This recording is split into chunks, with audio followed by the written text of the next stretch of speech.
भारतवर्ष के प्रसिद्ध महाराणा क्षेत्र हल्दी घाटी के महान योद्धा महाराणा प्रताप व महाराणा प्रजा की भील को महाराणा प्रताप के शुभ जयंती दिवस पर उन्हें कोटि कोटि नमन व संपूर्ण प्रदेशवासियों को हार्दिक बधाई आप दे रहे हैं। क्या कहना चाहते हैं?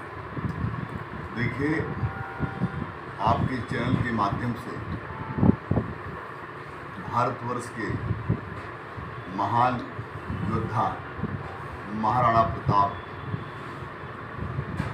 के दिवस पर मैं संपूर्ण प्रदेशवासियों को, संपूर्ण देशवासियों को हार्दिक शुभकामनाएं अर्पित करता हूं। साथ ही मैं आपके चैनल के माध्यम से यह बताना चाहता हूं कि लगभग 16वीं शताब्दी में भारतवर्ष में मुगलिया साम्राज्य लगभग अपना विस्तार कर रहा था और उसी दौरान अकबर के सेनापति मान सिंह के सफल नेतृत्व में मेवाड़ भी उनके निशाने पर था। मैं आपके चैनल के माध्यम से यह भी बताना चाहता हूं कि वही मान सिंह हैं जो अकबर के सेनापति बने, जिन्होंने काबुल जीत करके दिया, जिन्होंने उड़ीसा जीत करके दिया, जिन्होंने गुजरात जीत करके दिया, जिन्होंने बंगाल और बिहार जैसे बड़े बड़े राज्य जीत करके अकबर के साम्राज्य में मिलाने का काम किया। और वही मान सिंह के लिए मेवाड़ की धरती एक चुनौतीपूर्ण विषय बन गई। हल्दी घाटी का युद्ध। हल्दी घाटी के युद्ध में एक तरफ मान सिंह के नेतृत्व में बहुत बड़ी मुगलिया सेना और दूसरे तरफ मेवाड़ी सेना जो पूंजा भील के नेतृत्व में लड़ रही थी। पूंजा भील एक बहुत ही बहादुर महान योद्धा था जिसके नेतृत्व में लड़ाई चल रही थी और भील समाज गुरिल्ला युद्ध करने में, छापामार युद्ध करने में आज वही हल्दी घाटी है, वही मेवाड़ की धरती है। भारत ही नहीं, संपूर्ण विश्व के लिए प्रेरणा का विषय है। और मैं संपूर्ण देशवासियों से यह कहना चाहता हूं कि आप लोग महाराणा प्रताप और उनके महान सेनापति महाराणा पूंजा भील से प्रेरणा लीजिए और जिन्होंने राष्ट्र के लिए, जिन्होंने धर्म के लिए, जिन्होंने अपनी मातृभूमि के लिए बहुत बड़ी कुर्बानी दिया और वीरता से लड़ा। मैं ये भी कहना चाहता हूं कि उस समय एक मुहावरा प्रचलित था। मुहावरा ये था कि सर सलामत तो पगड़ी हजार।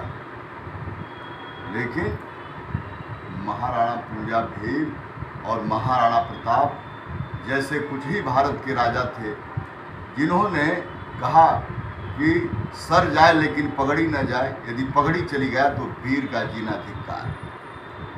और इसी प्रेरणा से उन्होंने अपनी मातृभूमि के लिए, देश को बचाने के लिए लड़ा। और सबसे बड़ा सवाल एक और उठता है कि महाराणा प्रताप की प्रतिमा भारतवर्ष के विभिन्न प्रदेशों में स्थापित हुई। सरकारी संस्थानों द्वारा, गैर सरकारी संस्थानों द्वारा उनकी प्रतिमा स्थापित हुई है। क्षत्रिय समाज अपना उनको आदर्श मान करके उनकी प्रतिमा को स्थापित किया है। लेकिन सवाल ये उठता है कि महाराणा प्रताप के परम सहयोगी पूंजा भील की प्रतिमा वहाँ क्यों नहीं लगती है?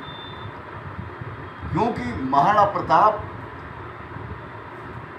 पूंजा भील के नेतृत्व में लड़ने के बाद उन्होंने नई राजधानी बनाया और उस नई राजधानी में जो राज चिन्ह बनाया, उस राज चिन्ह में पूंजा भील को भी स्थापित किया।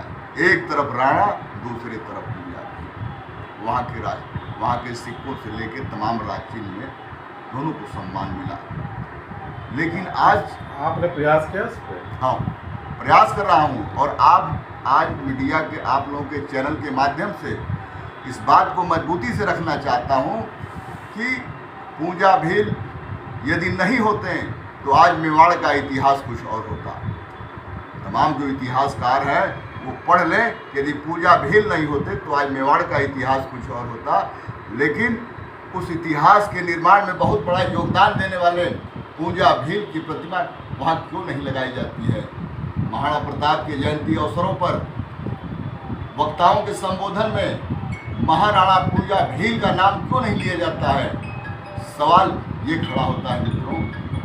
लेकिन मैं इसके लिए प्रयास कर रहा हूँ, आपके चैनल के माध्यम से देश की जनता को ये बताना चाहता हूँ कि राणा प्रताप की जो प्रतिमा लगती है उस प्रतिमा के बगल में महाराणा पूजा भील की भी प्रतिमा लगनी चाहिए, क्योंकि पूजा भील ने साए की तरह हर कष्टों से राणा प्रताप के हर विपत्तियों में सहयोग देने का काम किया और उनको बचाने का काम किया।